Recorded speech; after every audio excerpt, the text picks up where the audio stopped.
ಅವತಾರವನ್ನ ಧರಿಸಿದ್ದಾರೆ. ಅದು ಪತ್ತೇದಾರಿ ಪುರುಷೋತ್ತಮನ ವೇಷ.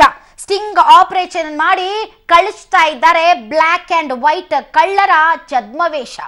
ಮೋದಿಯೇ ಕೊಡ್ತಿದ್ದಾರ ಐಟಿಗೆ ಕಾಳ ಧನಿಕರ ನಿಖರವಾದ ಮಾಹಿತಿ. ಲಾಕರ್ಗಳ ಮೇಲೂ ಹದ್ದಿನ ಗಣ್ಣಿಟ್ಟು ನೆರವೇರಿಸಲಿದ್ದಾರ ಕಪ್ಪು ಕುಳಗಳ ತಿಥಿ. ಇದೇ ಹೊತ್ತಿನ ವಿಶೇಷ. James bond 007.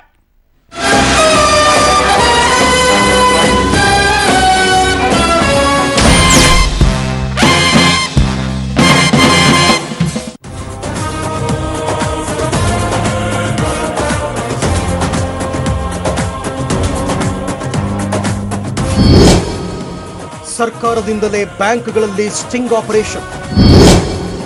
ಕಾಳ ಧನಿಕರ ಜೊತೆ ಜೈಲಿಗೆ ಹೋಗ್ತಾರೆ ಬ್ಯಾಂಕ್ ಅಧಿಕಾರಿಗಳು.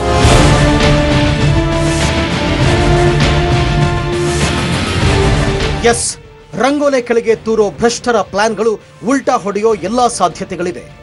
ಗರಿಷ್ಠ ಬೆಲೆಗಳ ನೋಟ್ ಬ್ಯಾನ್ನ ನಂತರ ಕಾಳಧನಿಕರು ತಮ್ಮಲ್ಲಿರುವ ಕಪ್ಪು ಹಣವನ್ನ ವೈಟ್ ಮಾಡಲು ಕೆಲ ಬ್ಯಾಂಕ್ ಅಧಿಕಾರಿಗಳ ಜೊತೆ ಡೀಲ್ ಮಾಡಿಕೊಂಡಿದ್ರು.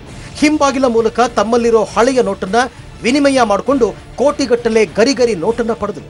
ಈ ರೀತಿ ದೇಶದ ಕಾನೂನಿಗೆ ಮಸಿ ಬಳಿಯಲು ಯತ್ನಿಸಿದ ಭ್ರಷ್ಟರು ಹಾಗೂ ಬ್ಯಾಂಕ್ ಅಧಿಕಾರಿಗಳು ಸಿಕ್ಕಾಕೊಳ್ತಾ ಇದ್ದಾರೆ. ಇಂಥವರನ್ನ ಹುಡುಕಿ ಹಿಡಿತಾ ಇದ್ದಾರೆ ಐಟಿ ಅಧಿಕಾರಿಗಳು. ಅಷ್ಟಕ್ಕೂ ತೆರೆಮರೆಯಲ್ಲಿ ನಡೆದಿರುವ ಡೀಲ್ಗಳು ಐಟಿ ಅಧಿಕಾರಿಗಳಿಗೆ ಹೇಗೆ ಗೊತ್ತಾಗ್ತಿದೆ ಗೊತ್ತಾ? ಈ ಗುಟ್ಟನ್ನ ಸ್ವತಃ ಪ್ರಧಾನಿ ಮೋದಿಯೇ ಬಹಿರಂಗಪಡಿಸಿದ್ದಾರೆ. बैंक वाले जेल में जा रहे हैं, बड़े बड़े गड्ढे लेकर के भागे हुए लोग जेल जा रहे हैं. चारों तरफ उनको लगा था कि ठीक है मोदी जी 1500 की बंद कर देता है, हम पिछले दरवाजे से कुछ कर लेंगे. लेकिन उनको मालूम नहीं था मोदी ने पिछले दरवाजे पर भी कैमरे लगाए हुए हैं. ये सब के सब पकड़े जाने वाले, कोई बचने वाला नहीं है. 2 महीना 3 महीना 6 महीना जिन्होंने भी 8 तारीख के बाद नए पाप किए हैं वो तो किसी हालत में बचने वाले नहीं है भाई. ನೋಟ್ ಬ್ಯಾನ್ ನಂತರ ಭ್ರಷ್ಟರು ಹಿಂಬಾಗಿಲ ಮೂಲಕ ಬ್ಲಾಕ್ ಅಂಡ್ ವೈಟ್ ದಂಧೆ ನಡೆಸೋದಕ್ಕೆ ಶುರು ಮಾಡಿದ್ರು. ಆದ್ರೆ ನಾನು ಹಿಂಬಾಗಿಲಲ್ಲಿ ರಹಸ್ಯ ಕ್ಯಾಮೆರಾ ಇಟ್ಟಿದ್ದೇನೆ ಅಂತ ಅವರಿಗೆ ಗೊತ್ತಿಲ್ಲ ಅಂತ ಹೇಳಿದ್ದಾರೆ ಪ್ರಧಾನಿ.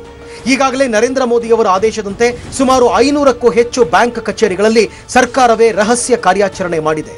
ಈ ರಹಸ್ಯ ಕಾರ್ಯಾಚರಣೆ ಸಿಡಿಗಳು ಕೇಂದ್ರ ವಿತ್ತ ಸಚಿವಾಲಯಕ್ಕೆ ಹೋಗಿ ತಲುಪಿದೆ. ಈ ಸಿಡಿಗಳಲ್ಲಿ ಕೆಲ ಪೊಲೀಸರು, ಮಧ್ಯವರ್ತಿಗಳು, ಪ್ರಭಾವಿ ವ್ಯಕ್ತಿಗಳು ಬ್ಯಾಂಕ್ ಸಿಬ್ಬಂದಿಯ ಸಹಾಯದೊಂದಿಗೆ ಕಪ್ಪು ಹಣವನ್ನ ವಿನಿಮಯ ಮಾಡಿಕೊಂಡಿರೋದು ದಾಖಲಾಗಿವೆ. ಈಗ ಈ ಸಿಡಿ ಸರ್ಕಾರದ ಕೈ ಸೇರಿದ್ದು ಭ್ರಷ್ಟ ಬ್ಯಾಂಕ್ ಅಧಿಕಾರಿಗಳಿಗೆ ಬಲೆ ಬೀಸಿದ್ದಾರೆ.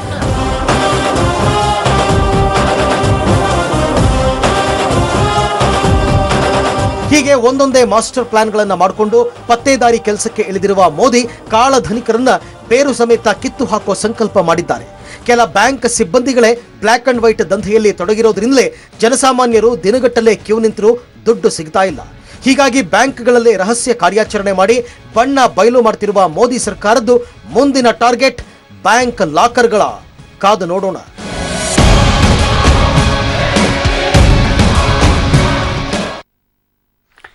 ಎರಡು ತಿಂಗಳಾಗ್ಲಿ, 4 ತಿಂಗಳಾಗ್ಲಿ, 6 ತಿಂಗಳಾಗ್ಲಿ ಭ್ರಷ್ಟರ ಬೆನ್ನಟ್ಟದೆ ಸುಮ್ಮನೆ ಇರೋದಿಲ್ಲ. ಎಲ್ಲವನ್ನ ಹೊರಗೆ ಎಳಿತೀವಿ, ಕಾಯ್ತಾ ಇರಿ ಅನ್ನುವಂತಹ ಈ ಆಶ್ವಾಸನೆಯನ್ನ ಜನ ತುಂಬ ಹೃದಯದಿಂದ ಸ್ವಾಗತಿಸ್ತಾರೆ. ಜನ ಎಲ್ಲದಕ್ಕೂ ಒಪ್ಪಿಕೊಂಡಿರೋದು, ಸಮಾಧಾನದಿಂದ ಇರೋದು. ನಮಗೆ ತೊಂದರೆ ಆದ್ರೂ ಪರವಾಗಿಲ್ಲ, ಈ ರೀತಿ ಜನರ ಹಣವನ್ನ ನುಂಗಿ ನೀರು ಕುಡಿದ ತಿಮಿಂಗಲಗಳೆಲ್ಲ ನೀರಿನಿಂದ ಹೊರಗಡೆ ಬಂದು ವಿಲವಿಲ ಒದ್ದಾಡಬೇಕು ಅಂತ ಅದನ್ನೇ ಜನ ಬಯಸ್ತಾ ಇರೋದು. ಅದು ಆಗ್ಲಿ ಅನ್ನೋದೇ ನಮ್ಮ ಆಶಯ. ಹಾಗಾದ್ರೆ ಸ್ವತಃ ಸರ್ಕಾರವೇ ಮುಂದೆ ನಿಂತು 500 ಬ್ಯಾಂಕ್ಗಳ ಮೇಲೆ ರಹಸ್ಯ ಕಾರ್ಯಾಚರಣೆ ನಡೆಸುತ್ತೆ ಅಂದ್ರೆ ಹಿಂದಾಗಿದ್ಯಾ ಗೊತ್ತಿಲ್ಲ. ಆದರೆ ಈ ರೀತಿಯಾದಂತಹ ನಡೆಯ ಬಗ್ಗೆ ಮತ್ತು ಮೋದಿ ಅವರ ಮುಂದುವರೆದ ಆಪರೇಷನ್ ಬಗ್ಗೆ ಏನ್ ಹೇಳ್ತಾರೆ ರಾಜಕೀಯ ನಾಯಕರು ಮಾತನಾಡೋದಕ್ಕೆ ನಮ್ಮೊಂದಿಗಿದ್ದಾರೆ ಮಾಜಿ ಮಂತ್ರಿಗಳು ಮತ್ತು ಬಿಜೆಪಿಯ ಹಿರಿಯ ಮುಖಂಡರು ಬಿಜೆ ಪುಟ್ಟಸ್ವಾಮಿ ಅವರು. ಸರ್, ತಮಗೆ ವಿಶೇಷ ಕಾರ್ಯಕ್ರಮಕ್ಕೆ ಸ್ವಾಗತ. ಇನ್ನು ಕಾಂಗ್ರೆಸ್ ಹಿರಿಯ ನಾಯಕರಾದಂತಹ RV ವೆಂಕಟೇಶ್ ಅವರು, ಸರ್ ತಮಗೂ ಕೂಡ ಸ್ವಾಗತ. ಇನ್ನು JDS ನಿಂದ ಗಂಗಾಧರ್ ಮೂರ್ತಿ ಅವರು ನಮ್ಮೊಂದಿಗೆ ಜಾಯ್ನ್ ಆಗಿದ್ದಾರೆ. ಸರ್ ತಮಗೂ ಕೂಡ ಸ್ವಾಗತ. RV ವೆಂಕಟೇಶ್ ಅವರೇ, ಏನ್ ಅನಿಸ್ತಾ ಇದೆ ಜೇಮ್ಸ್ ಬಾಂಡ್ 007 ಮೋದಿ? ಒಂಥರ ನಗಬೇಕು ಅನಿಸ್ತಾ ಇದೆ. ಯಾಕೆ ಸರ್?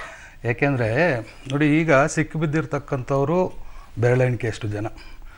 ಇದು ಭಾಳಷ್ಟು ಜನ ಈ ವ್ಯವಹಾರದಲ್ಲಿ ಏನು ಹಾಕ್ಕೊಂಬಂದಿದೆ ಈ ಕಳೆದ ಅದನ್ನೇ ನಾವು ಅನ್ಕೊಂಡಿದ್ವಿ. ಇವತ್ತಿನ ಡೆವಲಪ್ಮೆಂಟ್ ಬಂದ್ಬಿಡಿ ನೀವು. ಈಗ ಅಂದ್ರೆ 500 ಬ್ಯಾಂಕ್ಗಳ ಮೇಲೆ ಸ್ವತಃ ಸರ್ಕಾರವೇ ಮುಂದೆ ನಿಂತು ಇನ್ಕಮ್ ಟ್ಯಾಕ್ಸ್ ಅಧಿಕಾರಿಗಳೇ ಕಸ್ಟಮರ್ಸ್ ತರ ಹೋಗಿ ಆ ಸ್ಟಿಂಗ್ ಆಪರೇಷನ್ ಮಾಡೋದಿದೆಯಲ್ಲ, ಇದು ಏನನ್ನ ಸೂಚಿಸುತ್ತೆ? ಇದು ಕೊಳ್ಳೆ ಹೊಡೆದ ಮೇಲೆ ಕೋಟೆ ಬಾಗಿಲಾಗದಂಗೆ ಸೂಚಿಸ್ತದೆ. ಯಾಕಂದರೆ ಈಗ ನೋಡಿ, ಡಿಮಾನಿಟೈಸೇಷನ್ ಮಾಡ್ತಕ್ಕಂಥ ಸಂದರ್ಭದಲ್ಲಿ ಕೆಲವೊಂದು ಅಂಶಗಳನ್ನ ಭಾಳ ಸೂಕ್ಷ್ಮವಾಗಿ ತಗೋಬೇಕಾಗಿತ್ತು. ಡಿಸ್ಟ್ರಿಬ್ಯೂಷನ್ ಸಿಸ್ಟಮ್, ಇವತ್ತು ನಮ್ಮ ದೇಶದ ಡಿಸ್ಟ್ರಿಬ್ಯೂಷನ್ ಸಿಸ್ಟಮ್ ಬಗ್ಗೆ ಹೆಚ್ಚು ಒತ್ತು ಕೊಡಬೇಕಾಗಿತ್ತು. ಇವತ್ತು ಜನಕ್ಕೆ ದುಡ್ಡು ತಲುಪೋದೆಲ್ಲಿಂದ, ಇದನ್ನು ನಾವು ಯಾವ ರೀತಿಯಲ್ಲಿ ಬಿಗಿಪಡಿಸಬೇಕು ಅನ್ನೋ ಯೋಚನೆ ಭಾಳಷ್ಟು ಇರಬೇಕಾಗಿತ್ತು. ಎಲ್ಲ ಇವತ್ತು ಬ್ಯಾಂಕ್ ಮ್ಯಾನೇಜರ್ಗಳು, ಬ್ಯಾಂಕ್ ಸಿಬ್ಬಂದಿ ಎಲ್ಲರೂ ಅಂತಲ್ಲ, ಬಹುತೇಕ ಇವರು ಶಾಮೀಲಾಗಿ ಕೆಲವರು ಕಸ್ಟಮರ್ಗೆ ಸ್ಯಾಟಿಸ್ಫೈ ಮಾಡೋ ಮುಖಾಂತರದಲ್ಲಿ ಅವರು ಕಸ್ಟಮರ್ಗಳಿಗೆ ಪ್ರಿಫರೆನ್ಸ್ಗಳನ್ನು ಕೊಟ್ಟುಬಿಟ್ಟಿದ್ದಾರೆ. ಪರ್ಸೆಂಟೇಜ್ ವೈಸ್ ದೇಶಕ್ಕೊಬ್ಬರೇ ಮೋದಿ ಇದ್ದಾರೆ, ಎಲ್ಲ ಸೆಕ್ಟರ್ ಅಲ್ಲೂ ಒಬ್ಬೊಬ್ಬ ಮೋದಿನ ಕರ್ಕೊಂಡ್ ಬಾ ಅಂದ್ರೆ ಎಲ್ಲಿಂದ ಕರ್ಕೊಂಡ್ ಬರೋಣ? ನೋಡಿ, ಬ್ಯಾಂಕಿಂಗ್ ಕ್ಷೇತ್ರದಲ್ಲೂ ಕೂಡ ಅದನ್ನೇ ಹೇಳ್ತೀನಿ, ತೀರಾ ಈ ಹಂತದಲ್ಲೂ ಕೂಡ ಒಂದು ರೀತಿ ಪ್ರಾಮಾಣಿಕತನವನ್ನೇ ಬಯಸೋದು ನಮ್ಮ ಭ್ರಮೆ ಅಂತ ಅನ್ಸೋದು. ಖಂಡಿತ ಪ್ರಾಮಾಣಿಕರು ಎಲ್ಲಾ ರಂಗದಲ್ಲೂ ಇದ್ದಾರೆ.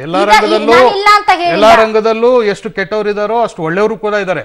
ಆ ಗುರುತಿಸ್ತಕ್ಕಂತ ಜವಾಬ್ದಾರಿ ಹೆಂಗ್ ಗುರುತಿಸ್ತೀರಾ? ಅದೇ ಇರೋದು. ಈಗ ಯಾರು ಇಲ್ದಿರಾ ಬರೀ ಕೆಲವರೇ ಸೇರ್ಕೊಂಡು ಮಾಡ್ತಕ್ಕಂಥ ಸಂದರ್ಭದಲ್ಲಿ ಇದು ಪ್ರಾಮಾಣಿಕರನ್ನ ನಂಬಿಕೆ ಇರ್ತಕ್ಕಂಥದ್ದು. ಕೆಲವು ಅವ್ರ ಬ್ಯಾಕ್ ಗ್ರೌಂಡ್ ತಿಳ್ಕೊಂಡು ಮಾಡಬೇಕಾಗಿತ್ತು. ಕೆಲವು ಅದರಲ್ಲೇ ಅನುಭವಿಗಳಿದ್ದಾರೆ. ಪ್ರತಿಯೊಂದು ಬ್ಯಾಂಕ್ ಅಲ್ಲೂ ಕೂಡ ಈ ಮ್ಯಾನೇಜರ್ ಏನು, ಇವ್ರ ಹಿನ್ನೆಲೆ ಏನು, ಮುಂದೆ ಇವ್ರು ನೋಟ್ ಬ್ಯಾನ್ ಆದ್ಮೇಲೆ ಹೇಗೆ ಮಾಡ್ತಾರೆ ಅಂತ ಎಲ್ಲರೂ ಪ್ರತ್ಯೇಕವಾಗಿ ಸ್ಟಡಿ ಮಾಡಬೇಕು. ಒಟ್ಟಾರೆ ಒಂದು ತೂಕದ ಇದಿರಬೇಕಾಗಿತ್ತು. ಯಾವ ರೀತಿಯಲ್ಲಿ ಡಿಸ್ಟ್ರಿಬ್ಯೂಷನ್ ಆಗಬೇಕಾಗಿದೆ, ಇಲ್ಲಿ ಎಲ್ಲಿ ಇದು ಲೂಪ್ ಹೋಲ್ಸ್ ತಡಿಬಹುದು ಆಗಿದೆ. ಬಟ್ ಯಾವ ಯಜ್ಞಗಳು ಬಿಲ್ ಹಾಕೋದು ಅದ್ರೊಳಗೆ ತಗೊಳ್ತಾ ಇದಾವೆ. ಹೌದು, ಅದಕ್ಕೆ ಮುಖ್ಯವಾದ ಕಾರಣ ಏನು? 2,000 ರೂಪಾಯಿ ನೋಟ್ ನ ರಿಲೀಸ್ ಮಾಡ್ತಕ್ಕಂಥದ್ದು ಇದಕ್ಕೆ ಮುಖ್ಯವಾದ ಕಾರಣ ಆಯ್ತು. 2,000 ರೂಪಾಯಿ ನೋಟು 2,000 ರೂಪಾಯಿ ಮಾಡಿರ್ಲಿಲ್ಲ ಅಂದ್ರೆ ಅಷ್ಟು ದೊಡ್ಡ ಮೊತ್ತ ಇಂಥ ಕುಳಿಗಳ ಹತ್ರ ಸೇರಕ್ಕೂ ಅಷ್ಟು ಸುಲಭವಾಗಿ ಆಗ್ತಾ ಇರಲಿಲ್ಲ. ಇವತ್ತು ಸಾಮಾನ್ಯ ಜನರಿಗೂ ಇಷ್ಟು ತೊಂದರೆ ಆಗ್ತಾ ಇರ್ಲಿಲ್ಲ. ಬ್ಯಾಂಕ್ ಮ್ಯಾನೇಜರ್ಗಳು ಎಷ್ಟೊಂದು ಜನ ಹೌದು, ಅದನ್ನೇ ಹೇಳ್ತಿರಲಿಲ್ಲ. ಈಗ ಆಗಿರ್ತಕ್ಕಂಥದ್ದು 0.1% ಅಷ್ಟು ಇವತ್ತು ಹಿಡಿದಿಲ್ಲ. ಇನ್ನು ಹಿಡಿಬೇಕಾಗಿರ್ತಕ್ಕಂಥದ್ದು ಬಹಳಷ್ಟು ಇದೆ. ಆದ್ರೆ ಈ ಅವಧಿಯಲ್ಲಿ ಸಾಕಷ್ಟು ಎಲ್ಲೆಲ್ಲಿ ದುಡ್ಡು ಸೇರ್ಬೇಕು ಸೇರ್ಬಿಟ್ಟಿದೆ. ಈ ವ್ಯವಸ್ಥೆಯಲ್ಲಿ ಇರ್ತಕ್ಕಂಥ ಲೋಪದೋಷಗಳನ್ನ ಅದು ಕೆಲವರು ಅಡ್ವಾಂಟೇಜ್ ತಗೊಂಡಿದ್ದಾರೆ. ನೀವಾಗಿದ್ರೆ ಏನ್ ಮಾಡ್ತಿದ್ರಿ? ಯಾರಾಗಿದ್ರೆ ಏನಾಗಿದ್ರೆ? ಈಗ ಬ್ಯಾಂಕ್ ಮ್ಯಾನೇಜರ್, ಈಗ ಬೇಲಿನ, ಈಗ ಹೆತ್ತ ತಾಯಿನೇ ಮಕ್ಕಳನ್ನ ಕೊಂಡ್ಬಿಟ್ರೆ ಯಾರನ್ನ ಕೇಳಕ್ಕಾಗತ್ತೆ? ವ್ಯವಸ್ಥೆಯೊಳಗೆ ಬ್ಯಾಂಕ್ ಮ್ಯಾನೇಜರ್ಗಳೇ, ಎಲ್ಲಾ ಬ್ಯಾಂಕ್ ಮ್ಯಾನೇಜರ್ಗಳು ಆತರ ಇದಾರೆ ಅಂತಲ್ಲ, ಪ್ರಾಮಾಣಿಕರು ಇದ್ದಾರೆ. ಇವತ್ತು ಇಡೀ ದೇಶದಲ್ಲಿ 12 ಜನ ಬ್ಯಾಂಕ್ ಅಧಿಕಾರಿಗಳು ತೀರ್ಕೊಂಡ್ಬಿಟ್ಟಿದ್ದಾರೆ. ಅದನ್ನ ಹೇಳ್ತಿದ್ದೀನಲ್ಲ ನೋಡಿ, ಒಂದು ಅವ್ರ ಕಸ್ಟಮರ್ನ ಸ್ಯಾಟಿಸ್ಫೈ ಮಾಡ್ಕೊಳ್ಳೋಕೆ, ಅವ್ರ ಕಸ್ಟಮರ್ನ ಹಿಡಿದಿಡ್ಕೊಳ್ಳೋಕೆ ಕೆಲವೊಂದು ಬ್ಯಾಂಕ್ಗಳಲ್ಲಿ ಮ್ಯಾನೇಜರ್ಗಳು, ಸಿಬ್ಬಂದಿಗಳು ಆ ಕೆಲಸವನ್ನು ಮಾಡಿದ್ದಾರೆ. ಇನ್ನು ಕೆಲವು ಬ್ಯಾಂಕ್ ನಲ್ಲಿ ಪರ್ಸೆಂಟೇಜ್ ತಗೊಂಡು ಮಾಡಿರ್ತಕ್ಕಂಥದ್ದು, ಅದರಲ್ಲೂ ವಿಶೇಷವಾಗಿ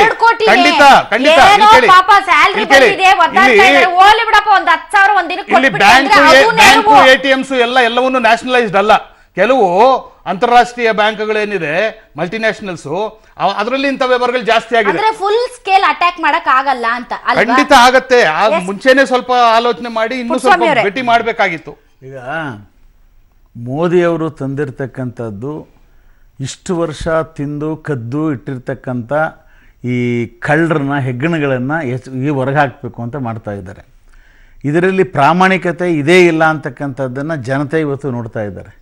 ಪ್ರಾಮಾಣಿಕತೆ ಇದೆಯಾ ಅಥವಾ ಏನಾದ್ರು ನಾಟಕ ಆಡ್ತಾ ಇದ್ದಾರೆ ಅಂತಕ್ಕಂಥ ಮಾತನ್ನು, ಅದನ್ನು ಸ್ವಾಗತ ಮಾಡ್ತಕ್ಕಂಥದ್ದು ಪ್ರತಿಯೊಬ್ಬ ಕರ್ನಾಟಕ ದೇಶದಲ್ಲಿರ್ತಕ್ಕಂಥ ಎಲ್ಲ ಪ್ರಜೆಗಳ ಕರ್ತವ್ಯ ಅಂತ ನನ್ನ ಭಾವನೆಯಲ್ಲಿ. ಮಾತಾಡೋ ಸುಮ್ಮನೆ ಇದ್ದಲ್ಲ, ಆಮೇಲೆ ಮಾತಾಡ್ರಿ, ಆಮೇಲೆ ಮಾತಾಡಿ. ನಾನು ಹೇಳೋದು ಕಳ್ಳರಾಗಿರ್ಬೇಕಾಗಿತ್ತು. ಈಗ ನೀವು ಕಳ್ಳರುಗಳೆಲ್ಲ ಯಾರು ಕೈ ಜೋಡಿಸಿ ಇಲಿ ಇಲಿ ಇಲಿ ಬಿಲದಲ್ಲಿ ಹಿಡಿತಾ ಇದ್ದಾರೆ. ಬಿಲದಲ್ಲಿ ಹೊರಗಾಗ್ತಾ ಇದ್ದಾರೆ, ಕಳ್ಳರ ಹೊರಗಾಗ್ತಾ ಇದ್ದಾರೆ.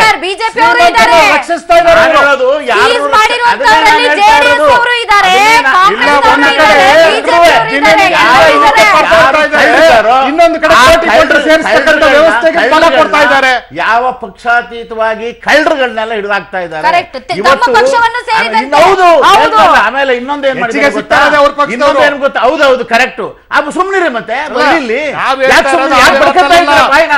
ಬಾಯ್ ಯಾಕ್ ಬಡ್ಕೊತಾ ಇದ್ದೀರಾ? ಜನಸಾಮಾನ್ಯರಿಗೂ ಯಾಕ್ ಗೊತ್ತಾ? ಇದಿರಲ್ಲ. ಎಲ್ಲ ಕಳ್ಳರುಗಳು ಜನಸಾಮಾನ್ಯರಿಗೆ 60 ವರ್ಷ ಕೊಡ್ಬೇಡಿ. ಗುಡ್ಡೆ ಹಾಕೊಂಡಿದ್ರು, ಆ ಗುಡ್ಡೆಗಳೆಲ್ಲ ಈಚೆ ಬರ್ತಾ ಇದೆ. ಅದಕ್ಕೋಸ್ಕರ ಅಲ್ಲ, ಮೋದಿ ಅವರು ಎಷ್ಟು ಇವತ್ತು ಪ್ರಾಮಾಣಿಕರು ಅಂತ ಹೇಳಿದ್ರೆ, ನಮ್ಮ ಶಾಸಕರಿಗೆ ಎಂಪಿಗಳಿಗೆಲ್ಲನೂ ಅಕೌಂಟ್ ಕೊಡ್ಬೇಕು ಅಂತ ಹೇಳಿದ್ದಾರೆ. ಹೌದೌದು. ಡಿಸೆಂಬರ್ ಒಳಗಡೆ ಹೌದು. ಯಾರು ಎಷ್ಟು ರೆಮಿಟ್ ಮಾಡ್ತೀರಾ ಅಂತ ಕೇಳಿದ್ದಾರೆ. ಅಲ್ಲ, ನವೆಂಬರ್ 8 ಬೇರೆ ನಂತರದ್ದು ಬೇರೆ ಕೇಳಿದ್ದಾರೆ. ಯಾವುದೇ ಬೇರೆ ಪಕ್ಷ ಇವ್ರ ಪಕ್ಷದಲ್ಲಿ ಕೇಳ್ತಾರ ನೀವು ನಮ್ಮ ಪಕ್ಷದಲ್ಲಿ ಇದ್ದವರು, ನಮ್ಮ ಪಕ್ಷದ ಬಗ್ಗೆ ಹಾಗೆ ಮಾತಾಡ್ಬೇಡಿ. ನಾನು ಹೇಳ್ತಕ್ಕಂಥದ್ದು ಪ್ರಾಮಾಣಿಕತೆಗೆ ಹೇಳಿದೆ ನಾನು. ಪ್ರಾಮಾಣಿಕತೆಯಿಂದ ಮಾಡ್ತಾ ಇದ್ದಾರೆ. ಬ್ಯಾಂಕ್ನಲ್ಲಿ ಇದು ದೊಡ್ಡ ದೇಶ. ಈ ದೊಡ್ಡ ದೇಶದಲ್ಲಿ ಏನೇ ಒಂದು ಒಳ್ಳೆ ಕೆಲಸ ಮಾಡಬೇಕಾಗಿದ್ರು ಕಳ್ಳರುಗಳು ನಾನಾ ರೀತಿ ತಪ್ಪಿಸ್ಕೊಳ್ತಕ್ಕಂಥದಕ್ಕೆ ಹೋಗ್ತಾರೆ. ನೀವೊಂದು ಮಾತು ಹೇಳಿದ್ರಿ ಏನ್ ಹೇಳಿದ್ರಿ? ಎಲ್ಲಾ ಕಡೆನೂ ಮೋದಿ ಇರಕ್ ಸಾಧ್ಯ ಏನ್ ಯೋಚನೆ ಮಾಡ್ಬೇಕಾಗಿತ್ತು ಸರ್? ನಮ್ಮಲ್ಲಿ ಇಷ್ಟೊಂದು ಕಾನೂನುಗಳಿವೆ, ಹಾಗಾಗಿ ಮರ್ಡರ್ಗಳು ನಡೀತಾ ಇಲ್ವಾ? ಕ್ರೈಮ್ಗಳು ನಡೀತಾ ಇಲ್ವಾ? ಖಂಡಿತ ಮೇಡಮ್, ಹಾಗೆ ಖಂಡಿತ. 125 ಕೋಟಿ ಜನಸಂಖ್ಯೆಯ ಈಗ ಈ ಒಂದು ಪ್ರಾಮಾಣಿಕ ದೇಶದಲ್ಲಿ ಏನ್ ಮಾಡ್ತಿದ್ರಿ? ಒಂದು ಮೂಲೆಯಲ್ಲಿ ಹಿಡಿದ್ರೆ ಇನ್ನೊಂದು ಮೂಲೆಯಲ್ಲಿ ಕಳ್ಳ ಬರ್ತಾನೆ. ಈಗ 2000 ರೂಪಾಯಿ ನೋಟ್ ಇದಕ್ಕೆಲ್ಲ ಕಾರಣ ಅಂತ ಹೇಳ್ತೀರಿ. ಉತ್ತರ ಕೊಡ್ಲಿ. ಹಾಗಂತ ಸುಮ್ನೆ ಕೂತಿದ್ರೆ ಪರವಾಗಿಲ್ಲ. ಖಂಡಿತ ಇಲ್ಲ. ಯಾಕೆ ಕೂಡ ಯಾಕೆ ಇನ್ನೂ ಕೂಡ ಮಾರ್ಕೆಟ್ಗೆ 5 ರೂಪಾಯಿ ನೋಟ್ ಸಿಗ್ತಾ ಇಲ್ಲ? ಕಪ್ಪು ಬರೀ 2000 ರೂಪಾಯಿ ನೋಟಿಗೆ ಯಾಕೆ ಕೊಟ್ರು? ಬ್ಯಾಂಕ್ಗಳಲ್ಲಿ ಶ್ರೀಮಂತರನ್ನು ರಕ್ಷಿಸ್ತಾರೆ ಅವ್ರೇನ್ ಮಾಡ್ತಾ ಇದ್ದಾರೆ? ಬ್ಯಾಂಕ್ಗಳಲ್ಲೂ ಕಳ್ಳರಿದ್ದಾರೆ, ಇದ್ರ ಬೇರೆ ಕಡೆ ವ್ಯವಸ್ಥೆ ಬಿಸಿನೆಸ್ ಅಲ್ಲೂ ಕಳ್ಳರಿದ್ದಾರೆ. ಎಲ್ಲಾ ಕಳ್ಳರನ್ನು ಒಬ್ಬ ಮೋದಿ ಮಾಡ್ಬೇಕು ಅಂತ ಹೇಳಿದ್ರೆ ಅವ್ರ ಕಷ್ಟ ಎಷ್ಟಿರ್ಬೇಕು? ನನಗೆ ಈ ದೇಶ ಮುಖ್ಯ, ಈ ದೇಶದಲ್ಲಿ ಕಳ್ಳರನ್ನ ಈಚೆ ಎಳೆಯೋದು ಮುಖ್ಯ. ನಾನೇನೋ ಬೈರಾಗಿ ನಾನೇನು ಇದನ್ನ ಜೋಳಿಗೆ ಹಾಕೊಂಡು ಹೋಗ್ತೀನಿ ಬೇಕಾದ್ರೆ ಅಂತ ಅಂದ್ರು. ಅಂತ ಪ್ರಧಾನಿ ಇಂಥ ಪ್ರಧಾನಿ ಯಾವತ್ತೂ ಫಸ್ಟ್ ಭ್ರಷ್ಟಾಚಾರವನ್ನ ತೆಗೆಯೋದು ಕೊಟ್ಟಿದ್ದಾರೆ. ಅದನ್ನ ಬಹುಶಃ ಸ್ವಾಗತ ಮಾಡಿದ್ರೆ ಇರೋ ಮಾನ ಮರ್ಯಾದೆ ಉಳಿತದೆ. ಅಪೋಸ್ ಮಾಡಿದ್ರೆ ಇನ್ನಷ್ಟು ಗೌರವ ಹೋಯ್ತದೆ. ಗಂಗಾಧರ್ ಮೂರ್ತಿ ಅವರೇ, ಸರ್ಕಾರದಿಂದಲೇ ಬ್ಯಾಂಕ್ಗಳಲ್ಲಿ ಸ್ಟಿಂಗ್ ಆಪರೇಷನ್ ಶುರುವಾಗುತ್ತೆ, ಬ್ಯಾಂಕ್ ಅಧಿಕಾರಿಗಳಿಗೂ ಮುಹೂರ್ತ. ಇಲ್ಲ, ಒಂದು ನಾವು ಭಾಳ ಯೋಚನೆ ಮಾಡಬೇಕಾಗಿರೋದು ಏನಂದರೆ, ಈ ಪ್ರಧಾನ ಮಂತ್ರಿಗಳು 8ನೇ ತಾರೀಕು ಇದನ್ನು ಅನೌನ್ಸ್ ಮಾಡೋ ದಿವಸ ಫಸ್ಟ್ ಒಂದು ರಿಕ್ವೆಸ್ಟ್ ಮಾಡ್ಕೊತಾರೆ. ಈ ದೇಶದಲ್ಲಿರ್ತಕ್ಕಂಥ ಎಲ್ಲ bank officials and income tax ಆಫೀಸರ್ಗಳು ಹಗಲು ರಾತ್ರಿ ಕೆಲಸ ಮಾಡಬೇಕು. ಇದನ್ನು ಕಳ್ಳತನದ ಏನು ಕಳ್ಳ ಹಣ ಇದೆ, ಕಪ್ಪು ಹಣ ಇದೆ, ಅದನ್ನು ಹೊರಗೆ ತರಬೇಕು ಅಂದರೆ ನಾನು ಇಂಥ ಒಂದು ಗೌರವಾದ ಮತ್ತು ಇದು ದೊಡ್ಡ ಡಿಸಿಷನ್ ನಾನು ತೊಗೊತಾ ಇದ್ದೀನಿ, ನೀವು ಹಗಲು ರಾತ್ರಿ ಕೆಲಸ ಮಾಡಿ ನಂಗೆ ಸಹಕಾರ ಕೊಡಬೇಕು ಅಂತ ಹೇಳ್ತಾರೆ. ಆಮೇಲೆ ನಾವು ಅದನ್ನ ದೇಶ ಸೇವೆ ಅಂತಾನೆ ಬಳಸಿದ್ವಿ ಮಾಧ್ಯಮಗಳಲ್ಲಿ. ಎಸ್, ಆದ್ರೆ ನೀವು ತನ್ನ ಕ್ಯಾಬಿನೆಟ್ ಅನ್ನ ನಂಬಲ್ಲ, ದೇಶದ ಗವರ್ನರ್ನ ನಂಬಲ್ಲ, RBI ಗವರ್ನರ್ ನಂಬಲ್ಲ, ಅರುಣ್ ಜೇಟ್ಲಿ ಅವ್ರನ್ನ ನಂಬಲ್ಲ. ಇವು ಯಾರಿಗೂ ಕೂಡ ವಿಷಯ ಮುಟ್ಟಿಸ್ದೆ ಕ್ಯಾಬಿನೆಟ್ ಅಲ್ಲಿ ರಾತ್ರೋರಾತ್ರಿ ಡಿಸಿಷನ್ ತಗೊಂಡು ಏಕಾಏಕಿ ಅನೌನ್ಸ್ ಮಾಡ್ತಿರಲ್ಲ, ಪ್ರಿಪರೇಷನ್ ಇಲ್ದಲೆ ಅನೌನ್ಸ್ ಮಾಡ್ತಿರಲ್ಲ, ಇಟ್ಸ್ ರಾಂಗ್. ಯಾಕೆ ಅಂತ ಹೇಳ್ತೀನಿ, ಯಾಕೆ ಅಂತ ಹೇಳ್ತೀನಿ, ಅದಕ್ಕೆ ಹೇಳಕೊಟ್ಟೆ ಅಲ್ಲ, ಅದನ್ನೇ ಹೇಳಕೊಟ್ಟೆ.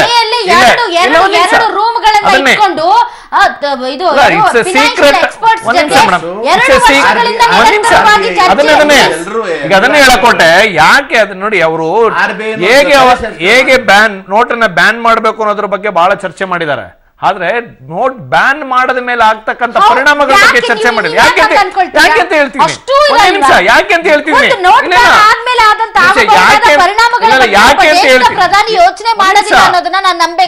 ಅಂತ ಹೇಳ್ತೀನಿ, ಆಮೇಲೆ ನಂಬೋದು ಬಿಡೋದು ನೀವು ಡಿಸೈಡ್ ಮಾಡಿ. ಒಂದು ಬಡ ಜನಕ್ಕೆ, ಸಾಮಾನ್ಯ ಜನಕ್ಕೆ ಹಣ ಸಿಗುತ್ತಾ ಒಂದು ಯೋಚನೆ ಮಾಡಬೇಕಿತ್ತು. ದೇಶದ ಎಲ್ಲರ ಹತ್ರನೂ ಅಕೌಂಟ್ ಇದೆಯಾ ಯೋಚನೆ ಮಾಡಬೇಕಿತ್ತು. ಒಂದ್ ನಿಮಿಷ ಮೇಡಮ್, ಎಲ್ರಿಗೂ ಅಕೌಂಟ್ ಇದೆಯಾ ಅಂತ ಯೋಚನೆ ಮಾಡಬೇಕಿತ್ತು. ಈ ದೇಶದ 65% ರೈತಾಪಿ ಜನಗಳಿಗೆ ಇದರ ಅಕೌಂಟ್ ಇದೆಯಾ, ಆ ಕಾರ್ಡ್ ಅನ್ನು ಯೂಸ್ ಮಾಡುವಂತ ಅವಶ್ಯಕ ಅವ್ರಿಗೆ ಇದೆಯಾ, ಕಾರ್ಡ್ ತಲುಪಿದೆಯಾ ಅವ್ರಿಗೆ ಅನ್ನೋದು ಯೋಚನೆ ಮಾಡಬೇಕಿತ್ತು ಒಂದ್ ಕಡೆ. ಎರಡನೇದು, ಈ ದೇಶದಲ್ಲಿ ಬ್ಯಾಂಕ್ಗಳು, ನ್ಯಾಷನಲೈಸ್ ಬ್ಯಾಂಕ್ಗಳು ಕೇಂದ್ರ ಸರ್ಕಾರದ ಕಂಟ್ರೋಲ್ ಇರೋದು. ನಮ್ಮ ಇಂಡಿಯಾ ದೇಶದ ಬ್ಯಾಂಕ್ಗಳು SBI, SBM, ವಿಜಯ ಬ್ಯಾಂಕ್ ಈ ತರದವು. ಕೋಪರೇಟಿವ್ ಬ್ಯಾಂಕ್ಗಳಿಗೆ ನೀವು ದುಡ್ಡು ಕೊಡ್ಲಿಲ್ಲ, ಮೋಸ ಮಾಡ್ತಾರೆ ಅಂತೇಳಿ. ಆದ್ರೆ ನೀವು ನಂಬಿದ್ದು ಯಾರನ್ನ? ಇಂಟರ್ನ್ಯಾಷನಲ್ ಬ್ಯಾಂಕ್ಗಳು. ಇಂಟರ್ನ್ಯಾಷನಲ್ ಬ್ಯಾಂಕ್ ಅಲ್ಲಿ ಕೆಲಸ ಮಾಡ್ತಾ ಇರ್ತಕ್ಕಂಥ ಮ್ಯಾನೇಜರ್ಸ್ ಆಗ್ಲಿ, ಸ್ಟಾಫ್ ಆಗ್ಲಿ, ಅವ್ರು ಯಾರ ಕಂಟ್ರೋಲಲ್ಲೂ ಇಲ್ಲ. ಕಾರಣ ಇಂಡಿಯಾ ದೇಶದ ಗೌರ್ಮೆಂಟ್ ಕಂಟ್ರೋಲ್ ಅಲ್ಲಿ ಇಲ್ವೇ ಇಲ್ಲ. ಅವ್ರು ಇವತ್ತು ಈ ಆಕ್ಸಿಸ್ ಬ್ಯಾಂಕ್ ಅಲ್ಲಿ ಇರ್ತಾನೆ, ನಾಳೆ ICICI ಬ್ಯಾಂಕ್ ಹೋಗ್ತಾನೆ. ಅವ್ನು ಇವತ್ತು 50,000 ರೂಪಾಯಿ ಸಂಬಳ ಬರ್ತಿರ್ತದೆ, ಒಂದೇ ಒಂದು 2 ಕೋಟಿನೋ 3 ಕೋಟಿನೋ 5 ಕೋಟಿನೋ ಕಮಿಷನ್ ತಗೊಂಡು ಮಾಡ್ಬಿಟ್ರೆ ಅವ್ನು ಲೈಫ್ ಲಾಂಗ್ ಸೆಟ್ಲ್ ಆಗೋಷ್ಟು ದುಡ್ಡು ಬರ್ತದೆ. ಅವನಿಗೆ ಜಾಬ್ ಸೆಕ್ಯೂರಿಟಿ ಇಲ್ಲ. ಯಾವುದೇ ರೀತಿಯಾದ ಕಂಟ್ರೋಲ್ ಇಲ್ಲ. Okay, ಆ ಕಾರಣಕ್ಕೆ ನೀವು ಇಲ್ಲಿ ಆಗ್ತಾ ಇರತಕ್ಕಂತ ರೂಪ್ ಹೋಲ್ಸ್ ಅನ್ನ ಮತ್ತೆ ICICI ಈಗ ಚೆನ್ನೈನಲ್ಲಿ ಒಬ್ಬ ಮಂತ್ರಿಗೆ ಸಿಕ್ತಂತ ದುಡ್ಡು 4-5 ಕೋಟಿ ಯಾವ ದುಡ್ಡದು, ಯಾವ ಬ್ಯಾಂಕ್ ಇದ್ದದು? It's MNC bank. ಯಾವ ಕಂಟ್ರೋಲ್ ಮಾಡ್ತೀರಿ? ಇದೆಲ್ಲ ನಿಮಗೆ ಗೊತ್ತಿರಬೇಕಿತ್ತು ಅಂತ ನಾನು ಹೇಳೋದು. ತನ್ನ ಕ್ಯಾಬಿನೆಟ್ ನ ಸದಸ್ಯರನ್ನ ನಂಬೋದಿಲ್ಲ ಮತ್ತು ಫಿನಾನ್ಷಿಯಲ್ ಡಿಪಾರ್ಟ್ಮೆಂಟ್ ಗೆ ಸಂಬಂಧಪಟ್ಟಂತೆ ಯಾರು ನನಗೆ ಗೊತ್ತಿಲ್ಲ. ಅವ್ರದೇ ಸ್ಟೇಟ್ಮೆಂಟ್ ಏನಂದ್ರೆ ರೆವಿನ್ಯೂ ಸೆಕ್ರೆಟರಿ ಒಬ್ಬರನ್ನ ಗುಜರಾತ್ ಅನ್ನ ಅಪಾಯಿಂಟ್ ಮಾಡ್ತಾರೆ ಇದನ್ನ ಚೆಕ್ ಮಾಡೋದಕ್ಕೆ. ಫೈನಾನ್ಸ್ ಸೆಕ್ರೆಟರಿ ಒಂದ್ ನಿಮಿಷ ಸರಿ, ನಂಬಲ್ಲ, ಒಬ್ರೇ ಸೀಕ್ರೆಟ್ ಆಗಿ ಇದನ್ನ ಮಾಡಿದ್ರು ಅಂತ ತಾವು ಹೇಳ್ತಿದ್ದೀರಾ. ಒಂದ್ ನಿಮಿಷ ಆದ್ರೆ ತನ್ನ ಈ ಒಂದು ನಿರ್ಧಾರದ ಹಿಂದೆ ಮುಂದಾಗಬಹುದಾದಂತಹ ಪರಿಣಾಮಗಳ ಬಗ್ಗೆ ಯೋಚನೆ ಮಾಡಿಲ್ಲ. ಬಿಕಾಸ್ ರಾಷ್ಟ್ರೀಕೃತವಲ್ಲದ ಬ್ಯಾಂಕ್ಗಳ ನಿಷ್ಠೆ ಯಾರ ಪರವಾಗಿ ಇರುತ್ತೆ ಅನ್ನೋದನ್ನ ಮೋದಿ ಅವರು ಯೋಚನೆ ಮಾಡ್ಲಿಲ್ಲ ಅಂತ ಅಲ್ವಾ? ಸೊ ಬಿಕಾಸ್ ಆಫ್ ದಟ್ ಅದೊಂದೇ ರೀಸನ್ ಗೋಸ್ಕರ ಪರಿಣಾಮಗಳ ಬಗ್ಗೆ ಯೋಚನೆ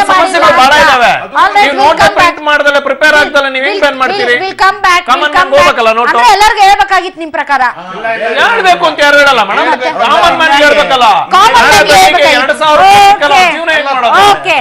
ಪುಟ್ಸ್ವಾಮಿ ಸರ್, ಅಂದ್ರೆ ಪರಿಣಾಮಗಳ ಬಗ್ಗೆ ಯೋಚನೆ ಮಾಡ್ಲಿಲ್ಲ. ರಾಷ್ಟ್ರೀಕೃತ ಬ್ಯಾಂಕ್ಗಳು ನಿಮಗೆ ನಿಷ್ಠೆ ಪ್ರದರ್ಶನ ಮಾಡ್ತವೆ, ಆದ್ರೆ ಅಂತಾರಾಷ್ಟ್ರೀಯ ಬ್ಯಾಂಕ್ಗಳ ನಿಷ್ಠೆ ನಿಮ್ ಪರವಾಗಿ ಯಾಕ್ರಿ ಇರುತ್ತೆ ಅದು ನೀವು ಯೋಚನೆ ಮಾಡ್ಲಿಲ್ವಲ್ಲ ಅಂತಾರೆ ಗಂಗಾಧರ ಮೂರ್ತಿ. ಅಂತಾರಾಷ್ಟ್ರೀಯ ಬ್ಯಾಂಕ್ ಆಗಲಿ ಯಾವುದೇ ಬ್ಯಾಂಕ್ ಆಗಲಿ ಬ್ಯಾಂಕಿಂಗ್ ಕಾನೂನನ್ನು ಪಾಲನೆ ಮಾಡಬೇಕಾದ್ರು ಅವ್ರ ಕರ್ತವ್ಯ ಇತ್ತು. ಆದರೆ ನಮ್ಮ ದೇಶದಲ್ಲಿ ಏನಾಗಿದೆ ಅಂದರೆ ದುರ್ದೈವ, ಪ್ರತಿ ಒಂದರಲ್ಲೂ ಹಣ ಮಾಡ್ತಕ್ಕಂಥ ಕೆಲವರು ಕೆಟ್ಟ ಹೆಗ್ಗಣಗಳು ಸೇರ್ಕೊಂಡ್ಬಿಟ್ಟಿದ್ದಾರೆ. ಈ ಕೆಟ್ಟ ಹೆಗ್ಗಣಗಳು ಸೇರಿದಾಗ ಇದೊಂದು ದೊಡ್ಡ ದೇಶ. ಈ ದೇಶದಲ್ಲಿ 125 ಕೋಟಿ ಜನಸಂಖ್ಯೆ ಇರ್ತಕ್ಕಂಥ ದೇಶದಲ್ಲಿ ಇವತ್ತು ಯಾರಿಗೆ ಈಸಿ ಮನಿ ಸಿಗ್ತದೆ, ಯಾರು ಕಳ್ಳರಿದ್ದಾರೆ, ಆ ಕಳ್ಳರಿಗೆ ಬೆಂಬಲ ಸಿಗ್ತಕ್ಕಂಥದ್ದು ಸಾಮಾನ್ಯವಾಗಿ ಆಗಿದೆ. ಅದರಿಂದ ಸಾಮಾನ್ಯ ಜನರಿಗೆ ಇವತ್ತು ದುಡ್ಡು ಯಾಕೆ ಸಿಗ್ತಾ ಇಲ್ಲ ಅಂತ ಹೇಳಿದ್ರೆ, ಈ ಥರ ಬ್ಯಾಂಕ್ನವರೇನೆ ನೀವು ಹೇಳಿದಾಗೆ ಬೇಲಿಯದ್ದೇ ಒಳ ಮೆರೆದಾಗೆ ಇರೋ ದುಡ್ಡನ್ನೆಲ್ಲ ರಿಲೀಸ್ ಮಾಡೋ ದುಡ್ಡನ್ನೆಲ್ಲ ಒಂದು ಕಡೆ ಇಟ್ಕೊಂಡ್ಬಿಟ್ರೆ ಹೇಗೆ ಜನಗಳಿಗೆ ದುಡ್ಡು ಸಿಗ್ತದೆ? ಈಗ 400 ಸಿಡಿಗಳನ್ನ ಮಿನಿಸ್ಟರ್ ಆಫ್ ಫಿನಾನ್ಸ್ ಗೆ ಕೊಟ್ಟಿದ್ದಾರಂತೆ ಸರ್. ಅದರಲ್ಲಿ ಎಲ್ಲಾ ತರದ ರಹಸ್ಯ ಕಾರ್ಯಾಚರಣೆಯ ಮಾಹಿತಿಗಳು ಇದಾವಂತೆ. ಇದರಲ್ಲಿ ಪ್ರಾಮಾಣಿಕತೆ ತಾನೇ ನೀವು ಎಕ್ಸ್ಪೆಕ್ಟ್ ಮಾಡಬೇಕು. ಅಪ್ರಾಮಾಣಿಕರಾಗಿದ್ದಿದ್ರೆ ಏನ್ ಬೇಕಾದ್ರೂ ಮಾಡ್ಬೋದ? ಇವತ್ತು ನಂಬೋದಿಲ್ಲ, ಇವ್ರನ್ನ ಹೆಂಗ್ ನಂಬಿಟ್ರು ಅಂತ ನೋಡಿ. ಈಗ ಇಷ್ಟೊಂದು ದುಡ್ಡು ಪ್ರಿಂಟ್ ಆಗಿ ಬಂದಿದೆಯಲ್ಲ, ಒಬ್ಬರೇನೆ ಪ್ರಿಂಟ್ ಮಾಡಿದ್ರಾ? ರಿಸರ್ವ್ ಬ್ಯಾಂಕ್ ಕಾನ್ಫಿಡೆನ್ಸ್ ತಗೊಳ್ಳೇಬೇಕು ಪ್ರಿಂಟ್ ಆಗ್ಬೇಕಾಗಿದ್ರೆ, ಮತ್ತು ಯಾವ ತರ ಮಾಡಬೇಕು ಅಂತಂದ್ರೆ RBI ತಗೊಳ್ಳೇಬೇಕು. ಫೈನಾನ್ಸ್ ಸೆಕ್ರೆಟರಿ ಮಾತಾಡೋಕೆ ಸುಮ್ಮನೆ ಕೂತ್ಕೊಳ್ರಿ ಸ್ವಲ್ಪ. ನೀವು ನಿಮ್ಮ ಅಡ್ವೈಸರ್ ಆಗಿ ತಗೊಳಕ್ ನೀವು ಅಡ್ವೈಸರ್ ಆಗಿ ತಗೋತಾರಲ್ಲ ಮೋದಿ ಆಗಿ ಹೇಳೋರಂತೆ. ಇವಾಗ ಇವರು ಅವ್ರಿಗೆ ಯಾರು ಕಾನ್ಫಿಡೆನ್ಸ್ ಇದೆಯೋ ಅವ್ರನ್ನ ಒಬ್ರು ಅಡ್ವೈಸ್ ತಗೊಂಡಿರ್ಬೋದು. ಆದರೆ consultation without RBI bank, without printing arrangements ಪ್ರತಿಯೊಂದು ಮಾಡ್ಕೊಳ್ಳದೆ ಮಾಡೋಕ್ಕಾಗೋದಿಲ್ಲ. ಎಲ್ಲ ಮಾಡ್ಕೊಂಡೇ ಮಾಡಿದ್ದಾರೆ, ಎಲ್ಲರೂ ಕೇಳೇ ಮಾಡಿದ್ದಾರೆ. ಮಾಡಿ ರಿಲೀಸ್ ಮಾಡುವಾಗ ಮಾತ್ರ ಅದ್ರ ಸೀಕ್ರೆಟ್ ಆಗಿಟ್ಟು ಯಾವತ್ತು ರಿಲೀಸ್ ಮಾಡಬೇಕು ಅಂತ ಅನೌನ್ಸ್ ಮಾಡಿದ್ರು. ಇವತ್ತೇನಾಗಿದೆ, ದುರಾದೃಷ್ಟವಶಾತು ಇಷ್ಟೊಂದು ಯಜ್ಞಗಳಿವೆ ಅಂತ ಗೊತ್ತಾಗ್ಲಿಲ್ಲ, ಯಾರಿಗೂ ಗೊತ್ತಾಗಲ್ಲ. ಬ್ಯಾಂಕ್ನವ್ರು ಇಂಥ ದರೋಡೆಕೋರರು ಅಂತ ಯಾರಿಗೂ ಗೊತ್ತು? ಬ್ಯಾಂಕ್ನವರು ದರೋಡೆಕೋರರು ಅಂತ ಯಾರಿಗೂ ಗೊತ್ತು? ಈಗ ಬ್ಯಾಂಕ್ನವರು ಇಷ್ಟೊಂದು ದರೋಡೆಕೋರರು ಅಂತ ನಾನು ಹೇಳೋದಕ್ಕೆ ಇಷ್ಟಪಡಲ್ಲ. ಆದರೆ ಇಷ್ಟೊಂದು ಹಣವನ್ನ ಇಟ್ಕೊಂಡವ್ರು ಯಾವ್ದೋ ಒಂದು ಮಾರ್ಗವನ್ನ ಬಳಸಿ ಯಾರನ್ನೋ ಒಬ್ಬರನ್ನ ತಲೆ ಗೊತ್ತಿತ್ತು. ಏನ್ ಹೇಗ್ ಮಾಡ್ಬೇಕು ಹೇಳಿ? ಈಗ ಮಾಡ್ತಾ ಇರ್ತಕ್ಕಂಥ ಆಪರೇಷನ್ ಅಲ್ಲಿ ಎಷ್ಟು ಮ್ಯಾಕ್ಸಿಮಮ್ ಮಾಡಬೇಕು ಅದೆಲ್ಲ ಮಾಡ್ತಾ ಇದ್ದಾರೆ. ಯಾವ ರೀತಿ ಹಿಡಿಬೇಕು ಎಲ್ಲ ಹಿಡಿತಾ ಇದ್ದಾರೆ. ಏನೇನು ಎಫರ್ಟ್ಸ್ ಮಾಡಬೇಕು ಎಲ್ಲ ಎಫರ್ಟ್ಸನ್ನು ಪ್ರಾಮಾಣಿಕವಾಗಿ ಮಾಡ್ತಾ ಇದ್ದಾರೆ. ಅದೇ ಭ್ರಷ್ಟಾಚಾರಿಗಳಾಗಿದ್ರೆ, ಭ್ರಷ್ಟಾಚಾರಿ ಸರ್ಕಾರ ಆಗಿದ್ದಿದ್ರೆ ಇದ್ಯಾವುದು ಮಾಡ್ದಲ್ಲ ಕೈ ತೊಳ್ಕೊಂಡು ಸುಮ್ಮನೆ ಇದ್ಬಿಡೋರು. ಆದ್ರೆ ಪ್ರಾಮಾಣಿಕತೆಯಿಂದ ಮಾಡ್ತಾ ಇದ್ದಾರೆ. ಇದುವರೆಗಿದ್ದಂತ ಸರ್ಕಾರಗಳು ಇಂಥ ಕೆಲಸ ಯಾರು ಮಾಡಕ್ ಹೋಗ್ಲಿಲ್ಲ. ಆದ್ರಿಂದ ಇವತ್ತಿನ ಸರ್ಕಾರ ಇರ್ತಕ್ಕಂಥ ಯಾಕೆ ಮಾಡ್ಲಿಲ್ಲ ಅಂತ ಎಲ್ಲ ಕಳ್ಳರಿದ್ರು ಮಾಡ್ಲಿಲ್ಲ, ಕಳ್ಳರಿಡಿಬೇಕಲ್ಲ ಅಂತ. ಈಗ ನಮ್ಮ ಸರ್ಕಾರದಲ್ಲಿ ಕಳ್ಳರು ಯಾರೇ ಪಕ್ಷದಲ್ಲಿರಲಿ, ನಮ್ಮ ಪಕ್ಷದಲ್ಲಿರಲಿ, ಇನ್ನೊಂದು ಪಕ್ಷದಲ್ಲಿರಲಿ, ಮತ್ತು ಸಾರ್ವಜನಿಕರಾಗಿರಲಿ, ಯಾರಾದ್ರೂ ಆಗಿರಲಿ ನಿಷ್ಪಕ್ಷಪಾತವಾಗಿ ಮಾಡ್ತಾ ಇದ್ದಾರೆ. ನಿಷ್ಪಕ್ಷಪಾತವಾಗಿ ಮಾಡ್ತಾ ಇರತಕ್ಕಂಥದ್ರಿಂದನೇ ನಮಗೂ ಎಲ್ಲ ಡೈರೆಕ್ಷನ್ಸ್ ಕೊಟ್ಟಿದ್ದಾರೆ. ಫಸ್ಟು ಎಲ್ಲ ಅಧಿಕಾರದಲ್ಲಿ ಇರ್ತಕ್ಕಂಥವ್ರು ಎಲ್ಲರೂ ಅಕೌಂಟ್ಸ್ ನವೆಂಬರ್ 8ರ ನಂತರದ ಟ್ರಾನ್ಸಾಕ್ಷನ್ಸ್ ಕೇಳ್ತಾ ಇದ್ದಾರೆ. ಆದ್ರೆ ಜನ ಹೇಳ್ತಾ ಇರೋದು ಮತ್ತು ಇನ್ನ ಪ್ರತಿಪಕ್ಷಗಳು ಹೇಳ್ತಾ ಇರೋದು ಆದ್ರೆ ಹಿಂದಿಂದು 6 ತಿಂಗಳದ್ದು ಪಡ್ಕೊಂಡ್ಬಿಡಿ, ಯಾಕಂದ್ರೆ ಮೊದ್ಲು ಗೊತ್ತಿತ್ತೋ ಇಲ್ವೋ ಅನ್ನೋದು ಕನ್ಫರ್ಮ್ ಆಗುತ್ತೆ ಇಲ್ಲಿ ಅಂತ ಅವ್ರು ಕೊಡ್ಬೋದು. ಹೇಳ್ತಾ ಇರೋದು. ಅದಕ್ಕೇನು ತೊಂದರೆ ಇಲ್ಲ, ಅದಕ್ಕೇನು ತೊಂದರೆ ಇಲ್ಲ, ಅದಕ್ಕೇನ್ ಕೊಡ್ತಾರೆ. ಆದ್ರೆ ಇದು ಎಲ್ರಿಗೂ ಬರುತ್ತಲ್ಲ. ಈಗ ನಾವು ಕೊಡ್ತಾ ಇದೀವಲ್ಲ, ಮೊದಲು ಬೇರೆ ಪಕ್ಷದವ್ರು ಸಬ್ಮಿಟ್ ಮಾಡಿಲ್ಲ. ಒಂದು ಡಿಸೆಂಬರ್ ಹೇಳಿ ವರೆಗೆ ಸರ್, ನೀವು ಶಾಸಕರಿದ್ದೀರಾ, ಪ್ರತಿ ವರ್ಷ ಸಬ್ಮಿಟ್ ಮಾಡ್ಲೇಬೇಕು. ಅಕೌಂಟ್ಸ್ ಹೇಳ್ತಾರೆ, ಪಕ್ಷ ಅಂತ ಬಿಟ್ಕೋಬೇಡಿ. ಇಲ್ಲಿ ಏನಾಗಿದೆ, ಬರೀ ಬಿಜೆಪಿಯ ಕಾರ್ಯತಂತ್ರ ಜನಕ್ಕೆ ಕಣ್ಣೋರ್ಸುವಂತದ್ದು. ಯಾಕೆ ಗೊತ್ತಾ, ಪ್ರತಿ ವರ್ಷ ಲೋಕಾಯುಕ್ತಾಗೆ, ಲೋಕಪಾಲ್ಗೆ ಮತ್ತೆ ಅಸೆಂಬ್ಲಿ ನೀರು ಕುಡಿದ್ರಲ್ಲ, ಆಯ್ತು ಸರ್, ಲೆಕ್ಕ ಕೊಡಿ. ಆಯ್ತು, ಗಂಗಾಧರ್ ಮೂರ್ತಿ ಸರ್, ನೀವು ನೀರು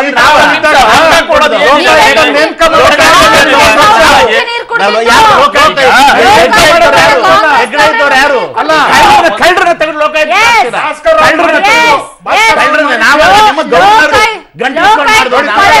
ಹೌದು ಸರ್, ಲೋಕಾಯುಕ್ತ ಮೊಳೆ ಹೊಡೆದವ್ರು ನೀವೇ. ಇಲ್ಲ ನೋಡಿ, ಹೌದು. ಒಂದ್ ಹೇಳ್ತೀನಿ, ಹೌದು, ಲೋಕಾಯುಕ್ತ ಮೊಳೆ ಹೊಡೆದವ್ರು ನೀವು. ಲೋಕಾಚಾರ ಕೊಡ್ಲೇಬೇಕಾಗುತ್ತೆ. ಲೋಕಾಯುಕ್ತ ಏನೋ ದಾರಿ ತಪ್ಪು ಅಂದ್ರೆ ಆಗೋದ್ ಬೇಡ.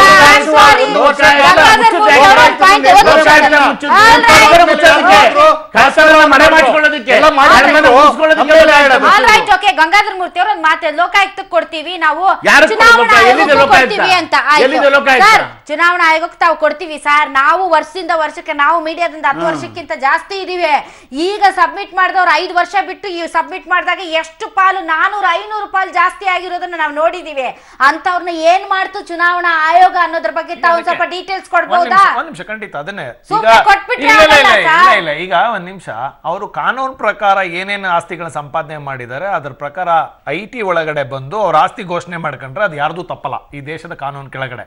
ಆದ್ರೆ ನಾನು ಇವ್ರು ಕೇಳ್ತಾ ಇರೋದು ಅಂದ್ರೆ, ನವೆಂಬರ್ 8ನೇ ತಾರೀಕಿಂದ 30ನೇ ತಾರೀಕು ಇನ್ನು 30ನೇ ತಾರೀಕು ಒಳಗಡೆ ನಮಗೆ ಅಕೌಂಟ್ ಕೊಡಿ ಅಂತ ಮೋದಿ ಅವರು ತನ್ನ ಶಾಸಕರಿಗೆ ಒಂದ್ ವರ್ಷದ ಕೊಡ್ಲಿ ಮೇಡಮ್, ತಪ್ಪೇನಿಲ್ಲ. ಆದ್ರೆ ಹೊಸಾದ್ ಏನಿದೆ ಅದ್ರಲ್ಲಿ, ನಾನು ಹೇಳೋದು ಹೊಸಾದ್ ಏನಿದೆ, ಒಂದ್ ನಿಮಿಷ ಇದನ್ನ ಮಾಡೋದಕ್ಕಿಂತ ಮುಂಚೆ ಇಲ್ಲ, ಒಂದ್ ನಿಮಿಷ ಇದನ್ನ ಮಾಡೋದಕ್ಕಿಂತ ಮುಂಚೆ ಕಂಪ್ಲೇಂಟ್ ಮಾಡಿಲ್ಲ, ಕಂಪ್ಲೇಂಟ್ ಮಾಡಿಲ್ಲ. ಇನ್ನೊಂದು ಆನ್ಸರ್ ಕೊಡ್ಬೇಕು, ನೀವೇ ಇನ್ನೊಂದು ಆನ್ಸರ್ ಕೊಡ್ಬೇಕು, ಅದು 2 ಸೇರಿಸ್ಕೊಟ್ಬಿಡ್ಲಿ ಅವರನ್ನೇ. ಇದೆಲ್ಲ ಶಾಸಕರಿಗೆ ಅವ್ರಿಗೆ ಕೇಳೋದಕ್ಕಿಂತ ಮುಂಚೆ ಅವರ ಕ್ಯಾಬಿನೆಟ್ ಕೊಲೀಗ್ ನಿತಿನ್ ಗಡ್ಕರಿ ಅವರು 2 ತಿಂಗಳ ಮುಂಚೆ ಒಂದು ಮದುವೆ ಮಾಡಿದ್ರು. ಅದರ ಸಂಪೂರ್ಣ ಖರ್ಚು ವೆಚ್ಚಗಳು ಎಷ್ಟು ಅಂತ ದಯವಿಟ್ಟು ಕೇಳ್ಬೇಕು ಫಸ್ಟ್. ಕರ್ನಾಟಕ ಅಷ್ಟೇ ಅಲ್ಲ, ದೇಶವೇ ಹುಬ್ಬೇರಿಸುವಂತಹ ರೋಚಕ ಸುದ್ದಿ ಅದು ಬೆಂಗಳೂರಿನಿಂದ ಬಂದದ್ದು. IT ರೇಡ್ನಲ್ಲಿ ಸಿಕ್ಕಿಬಿದ್ದಿರುವಂತಹ ತಿಮ್ಮಿಂಗಲಗಳು ಚಿಕ್ಕರಾಯಪ್ಪ ಮತ್ತು ಜಯಚಂದ್ರ ಅವರಿಗೆ ಒಂದು ರೀತಿ ಅಕ್ಷಯ ಪಾತ್ರೆಯೇ ಸಿಕ್ಕಂತಾಗಿದೆ ಅಂತ ಅನಿಸ್ತಾ ಇದೆ. IT ಬೆನ್ನಲ್ಲೇ ACB ರಾಜ್ಯಾದ್ಯಂತ ಏಕಕಾಲಕ್ಕೆ 10 ಕಡೆ ನಡೆಸಿದಂತಹ ದಾಳಿಯಲ್ಲಿ ಚಿಕ್ಕರಾಯಪ್ಪ ಮತ್ತು ಜಯಚಂದ್ರಗೆ ಸೇರಿದ 100 ಕೋಟಿ ಬೇನಾಮಿ ಆಸ್ತಿ ಸಿಕ್ಕಿದ್ದು, ಒಟ್ಟಾರೆ ಈ ಭ್ರಷ್ಟರ ಆಸ್ತಿ 250 ಕೋಟಿ ಮೀರಿದೆ. ಈಗೊಂದು ಬ್ರೇಕಿಂಗ್ ನ್ಯೂಸ್ ಬರ್ತಾ ಇದೆ ಏನು ಅಂತ ನೋಡ ಬನ್ನಿ. ರೆಡ್ಡಿಗಳ ಕಪ್ಪು ಹಣದ ದಂಧೆ IT ಅಧಿಕಾರಿಗಳು ಬಯಲು ಮಾಡಿದ್ದಾರೆ. ರೆಡ್ಡಿಗಳ ಮನೆಯಲ್ಲಿ 70 ಕೋಟಿ ರೂಪಾಯಿ ಮೊತ್ತದ ಹೊಸ ನೋಟ್ ಅನ್ನ ಜಪ್ತಿ ಮಾಡಿದ್ದಾರೆ. ರೆಡ್ಡಿಗಳ ಬುಡಕ್ಕೆ IT ಬಿಸಿ ನೀರನ್ನ ಇಟ್ಟಂತಾಗಿದೆ.